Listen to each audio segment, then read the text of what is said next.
ലോക പരിസ്ഥിതി ദിനത്തോടനുബന്ധിച്ച് കോട്ടപ്പടി മാറേലിയാസ് കോളേജിൽ പരിസ്ഥിതി ദിനാചരണം സംഘടിപ്പിച്ചു.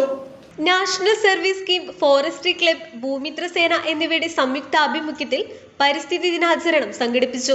പരിപാടിയുടെ ഭാഗമായി ക്യാമ്പസിൽ വൃക്ഷത്തൈ നട്ടുപിടിപ്പിക്കൽ യജ്ഞം നടത്തി. സാമൂഹ്യ വനവൽക്കരണ വിഭാഗം Perumbavoor social forestry range forest officer Lakshmi A വൃക്ഷത്തൈ നട്ട് പരിപാടി ഉദ്ഘാടനം ചെയ്തു. പ്രശസ്ത വന്യജീവി ഫോട്ടോഗ്രാഫറായ അരുൺ ഗോപി മുഖ്യപ്രഭാഷണം നടത്തി. പ്രകൃതി സംരക്ഷണത്തിന്റെ ആവശ്യകതയും ജൈവ വൈവിധ്യ സംരക്ഷണത്തിന്റെ പ്രാധാന്യത്തെക്കുറിച്ചും വിദ്യാർത്ഥികളോട് സംസാരിച്ചു.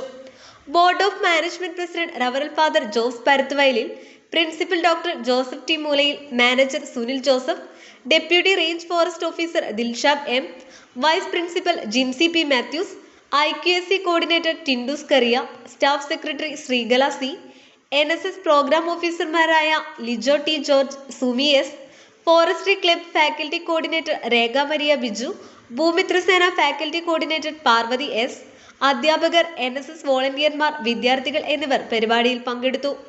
News bureau, Kothamangalam.